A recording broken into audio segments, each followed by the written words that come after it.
Welcome to the Sacred in Bloom podcast. I'm Natalie Fossum, transformational coach and guide for midlife women on a path of deep healing and embodiment. Here, we explore what it really means to come home to yourself in this season of life. From nervous system healing to sacred feminine energy, archetypes, hormones, intuition, sensuality, to soul-led transformation. This is your sacred space to bloom. Now is your time. Let's begin.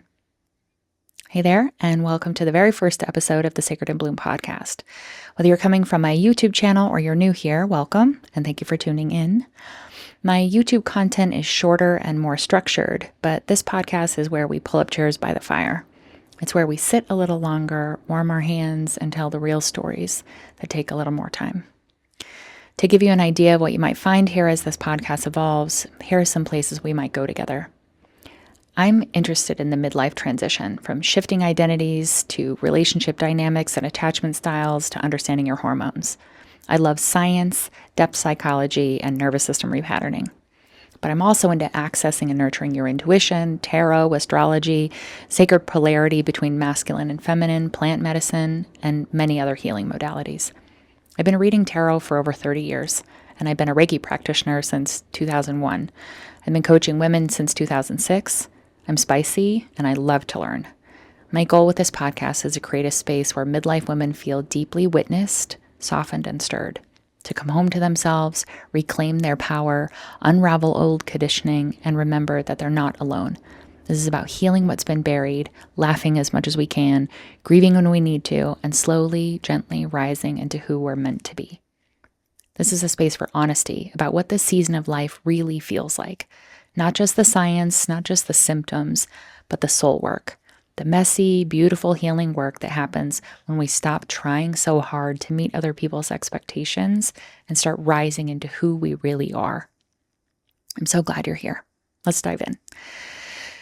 Today's episode is not what I had planned for my first episode, but it's something that's very present in my own journey right now, so here we are. I had planned on doing an episode about this later, but I want to talk to you about it now while it's still very centered for me because that feels like the most authentic way to do it. If you're familiar with my YouTube channel, you know this was the first topic in my guided meditation series. I want to talk about the Sisterhood Wound. This is the collective impact of all the ways that other women, from our actual sisters to our coworkers, friends, strangers on the internet, have done and said things that made us feel like absolute shit. It's the middle school girls who made fun of you. It's the friend who betrayed you so deeply you still hate her for it decades later.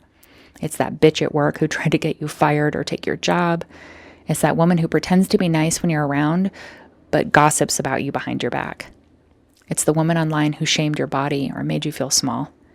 It's the friend who is so comfortable with you that she felt safe to hit you with both barrels on a bad day. We have all been the victim and the perpetrator, and the wound isn't just about what has been done to us, it's also potentially about the shame of what we've done. This wound is tender. It is nervous system deep. It can have components that are cultural, systemic, historical, ancestral. So today we're going to start small, with the personal, the micro, the lived, felt experience of what it means to lose connection with another woman. And then we're going to widen out to the macro. We're going to look at how the sisterhood wound has been planted, watered, and reinforced by systems that actually benefit from keeping women disconnected from each other and disconnected from themselves. I want to be clear. I'm not coming to you today as someone who's figured this all out. I've been on both sides of this wound. I have been hurt by women I trusted, and I've also caused harm in ways I didn't fully understand at the time. That's what makes this so tender. Because when you really start looking at this stuff, it invites you to take responsibility without taking on shame, to be honest without collapsing, and to still believe that healing is possible. Let's start with the part that lives in your body. Because if you've ever gone through a rupture with a woman you love, especially a close friend, a sister, someone you've opened your heart to, you know, it doesn't just hurt emotionally. It can feel like your heart is literally aching, breaking even. Your stomach drops. You can't relax. Maybe you can't sleep. Maybe your thoughts spiral for days. These aren't overreactions. These are survival responses. Our nervous system doesn't distinguish between emotional abandonment and physical threat. To your body, being shut out from your core relationships feels like danger. And historically, it was. For most of human history, women didn't just choose community. They needed it. We gathered food together, gave birth together, nursed each other's babies, protected one another. We bled together. Surviving as a woman in isolation wasn't generally an option. So when a friendship ruptures or when we feel pushed out of a group of women we trusted, the nervous system reacts as if we're being cast out from the tribe, and it can send us straight into one of our 4 trauma responses: fight, flight, freeze, or fawn. You might get angry and lash out. You might withdraw or ghost. You might shut down emotionally and throw that old armor on. Or you might overextend, trying to fix, apologize, explain yourself, or keep the peace, even when you feel completely gutted. And if you're neurodivergent or have complex trauma or both, it might hit even harder. You might start questioning your perception, wondering if you were too much, if you just made it all up, if your feelings were too big, if you were secretly unworthy all along. And I want to say this as clearly as I can. That pain is real. That grief is valid. Ruptures in female friendships can hurt more than romantic breakups because there's a different kind of intimacy there, a different level of knowing, a different level of safety that gets built and sometimes shattered. And that's what makes this wound even more complicated, is that we rarely talk about it. When a romantic relationship ends, we have a social script for that. There's permission to cry, to process, to go to therapy, to talk to your friends about it. But when a friendship ends or there's a rupture, especially between women, it often gets brushed off. Oh, people drift apart. You're just being dramatic. It's not that big of a deal. For many women, friendships are where we learn how to attune to others, express our inner world, and be mirrored emotionally. So when that bond is broken or damaged, especially with someone we trusted, it's not just about losing a friend. It's a loss of emotional safety. And that's the essence of attachment.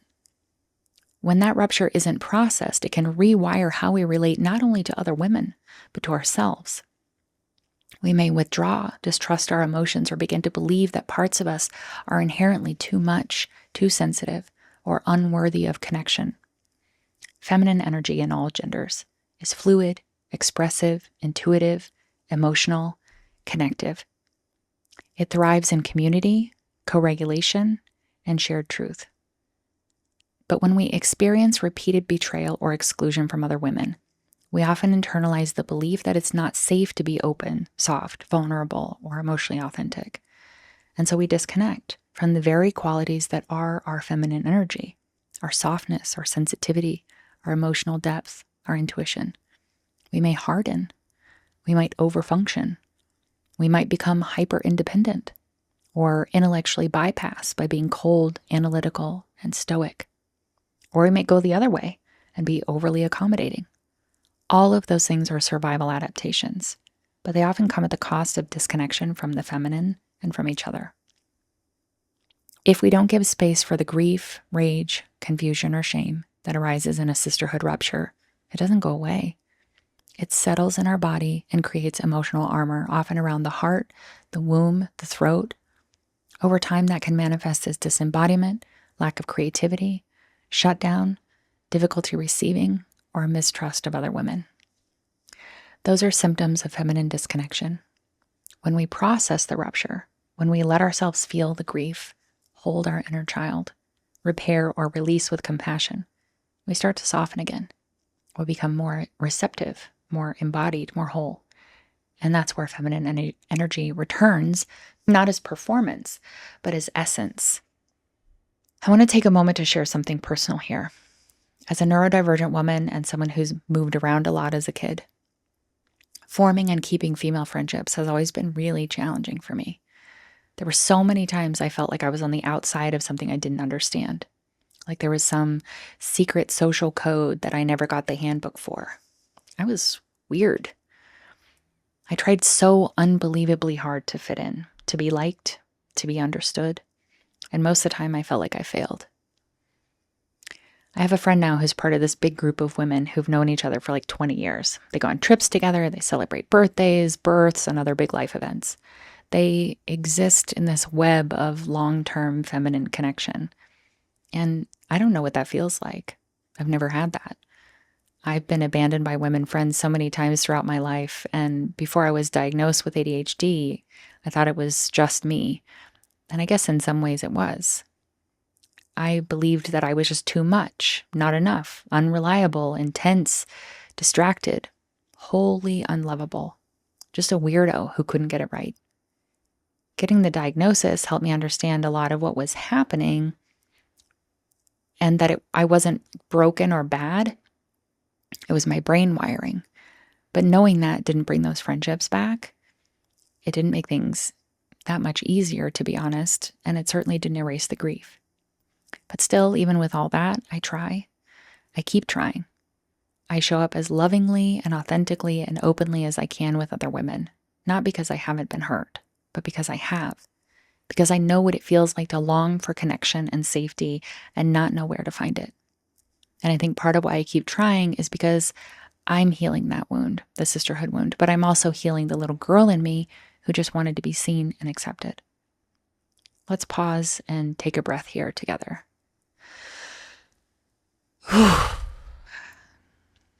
Because if this is bringing things up for you, memories, grief, things you buried or questioned, I want you to know you're not alone.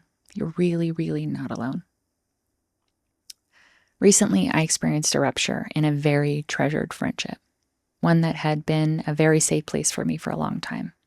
And in the past, something like that would have sent me straight into fawn response. I would have dropped everything, my needs, my boundaries, my own pain, just to fix it, just to keep the connection intact.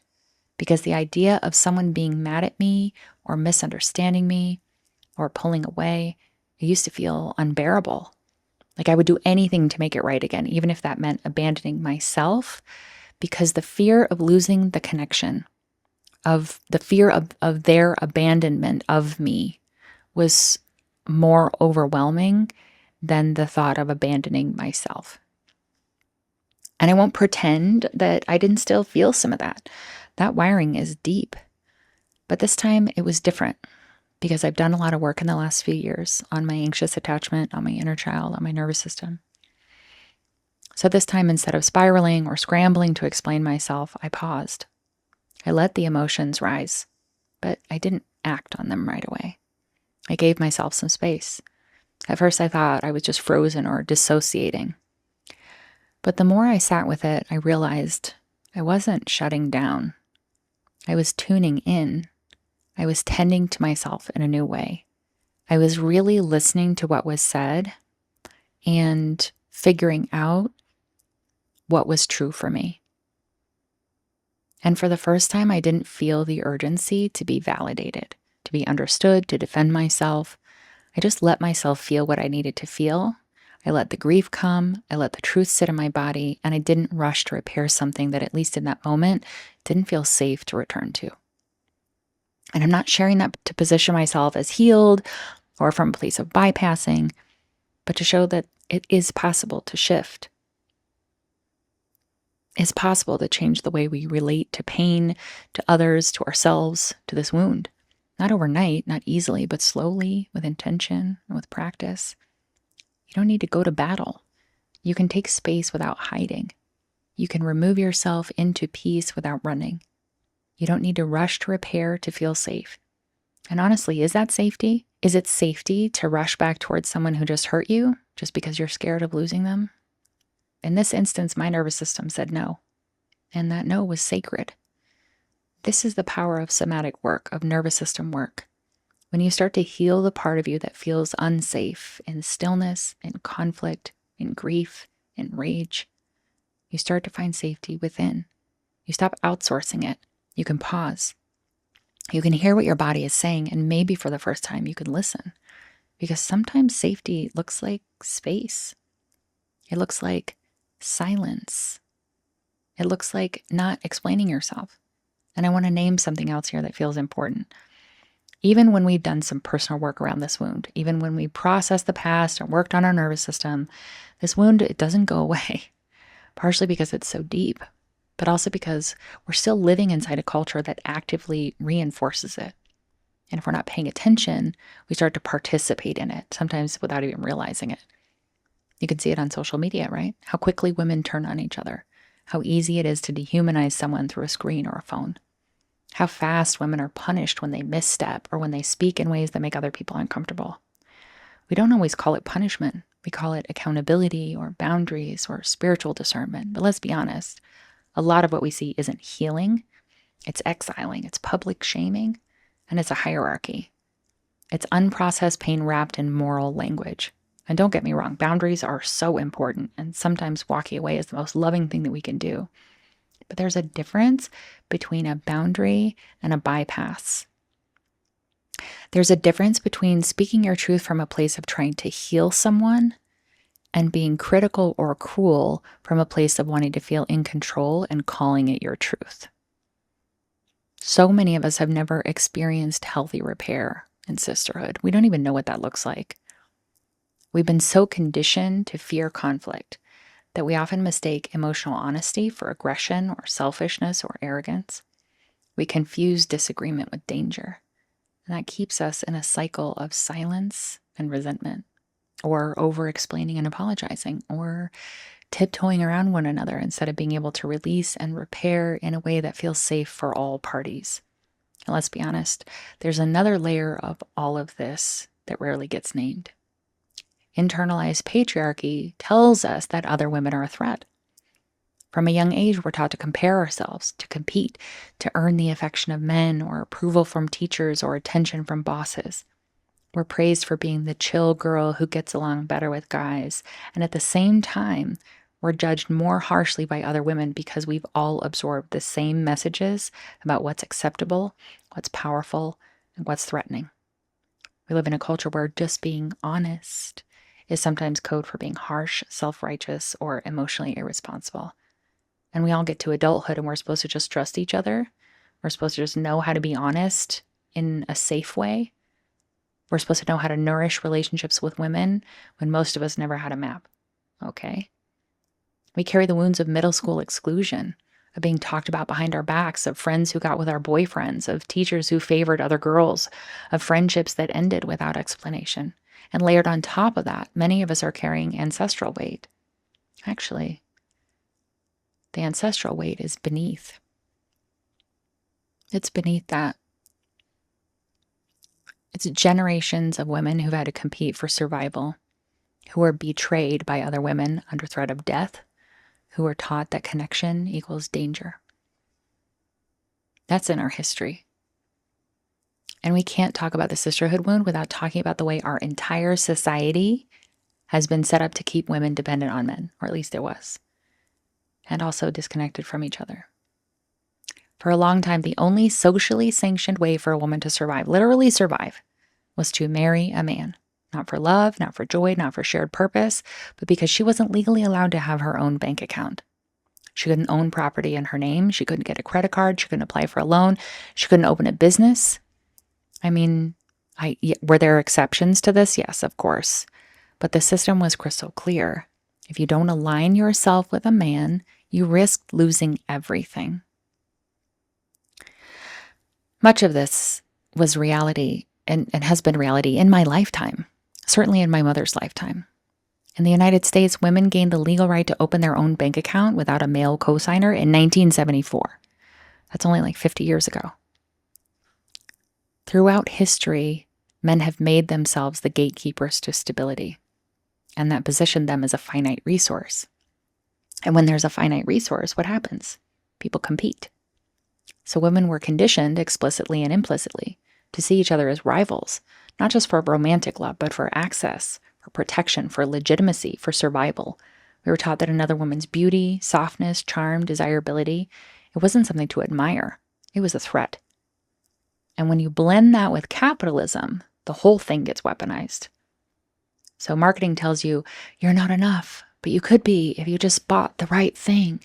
You could be loved, chosen, and safe if you lose weight, if you wear the right lipstick, if you stay young, or at least young looking, if you stay small, if you buy the bag, the serum, the shapewear. And don't forget, fashion trends are designed to change, so you're always just a little behind, always chasing.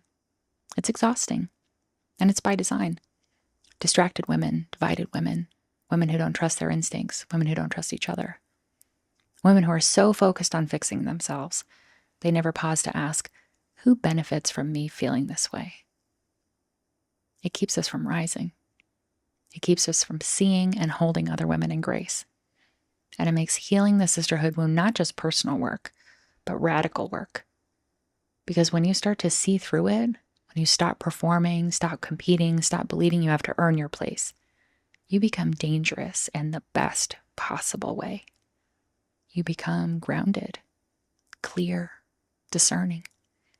And you start to create relationships with other women that are rooted in something so much deeper than approval or social capital. You start creating relationships where truth is welcome and softness isn't a liability, where aging isn't shameful, where you're allowed to take up space and rest and rage and grieve and glow. And when that kind of relationship becomes more normal, not just with the women who we are friends with in closeness, but when it starts to affect the way that we connect with women online in the world, we change the world. We begin to remember something we were never supposed to forget. We were never meant to do this alone, and we were never meant to be each other's enemies. We are stronger when we are supporting each other and united. But remembering that and living that isn't easy, right? Because the sisterhood wound doesn't just disappear because we understand it or see it in ourselves. It still lives in our body, and it rises up to bite us in the ass when we least expect it. It still whispers, right? Be careful. Don't be too much. Can't trust her. Don't show that part of you. And so we brace. We scan. We perform. We walk around with armor on. So if you struggle with this, if there's part of you that still hesitates, still doubts, still freezes up around other women, please know. It doesn't mean you're broken. It means you're human. It means you've been through some shit that your body remembers. But I also need you to know that healing that is possible. And it doesn't make you unsafe to do so. It also doesn't begin with grand declarations of divine sisterhood or feminine unity.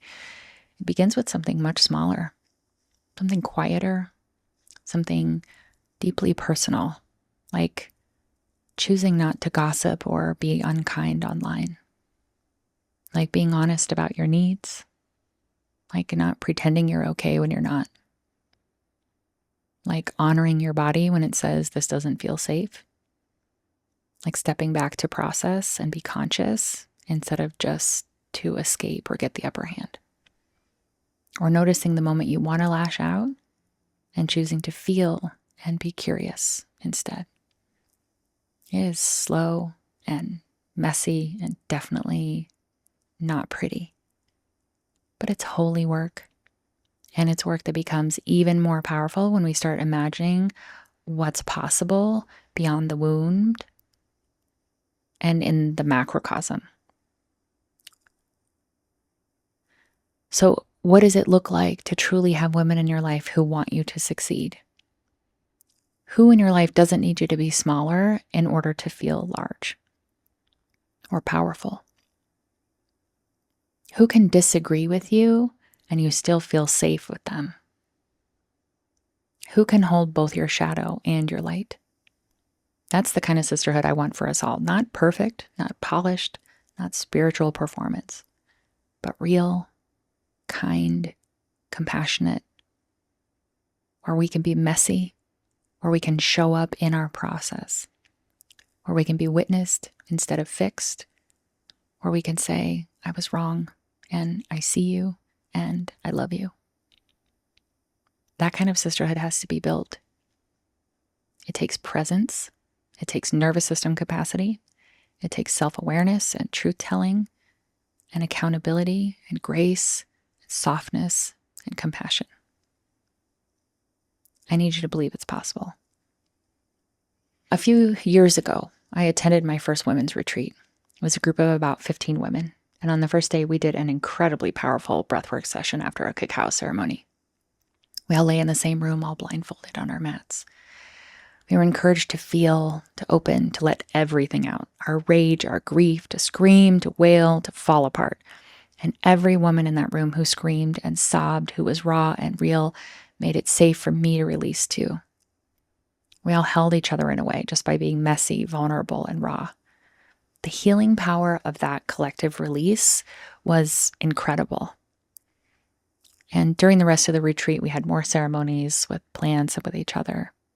And everyone was allowed to be fully in her pain, fully in her joy, fully in her wonder, fully in her body. Everyone was heard, seen, and held. We were each other's mothers, sisters, daughters, children, friends, as we healed these things in ourselves.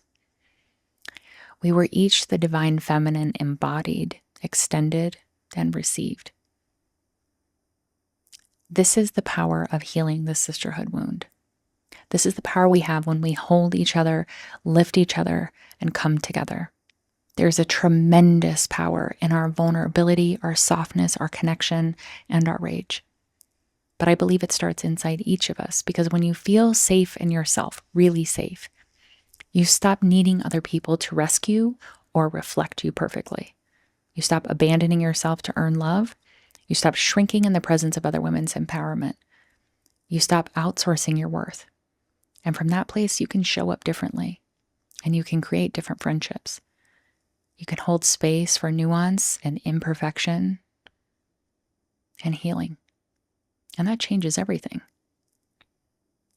So if this episode stirred something in you, if you're remembering old hurts or recognizing patterns you're still holding, I'd like to invite you to something I created. It's a guided meditation for healing the sisterhood wound. It's free. You can find it in the guided meditations playlist on my YouTube channel. And it's not just a feel-good practice. It's a deep somatic healing journey to help you connect with your body, release ancestral weight, reclaim your power, and soften back into trust. You don't have to do it today. You don't ever have to do it if you don't want. You don't have to be ready. But if a time comes when your body says yes, it's there for you. You're not alone in this. And I want to say this clearly. You are not too much. You are not too intense. You are not unlovable or broken. You're not too weird to belong. You are worthy of honest, nourishing, deeply safe sisterhood. And that starts with how you show up for you. Thank you for being here with me today. If you're interested in helping me create a community of women empowering women, I invite you to join my Patreon so we can have connection, conversation around topics like this in a more private way. I have several levels, including a free level, and have lots of other goodies and resources available to you there. If you resonated with this today, please like, share, subscribe. You can comment about your own experience with this wound. I'd love to hear about it. The next episode is going to be about reclaiming and reawakening your sensuality. So if you're feeling like you may have lost some of that fire in this part of your life, or you just want to rekindle it or increase it, be sure to subscribe so you don't miss that. Take care of your heart. I'll see you in the next episode. Thanks for being here.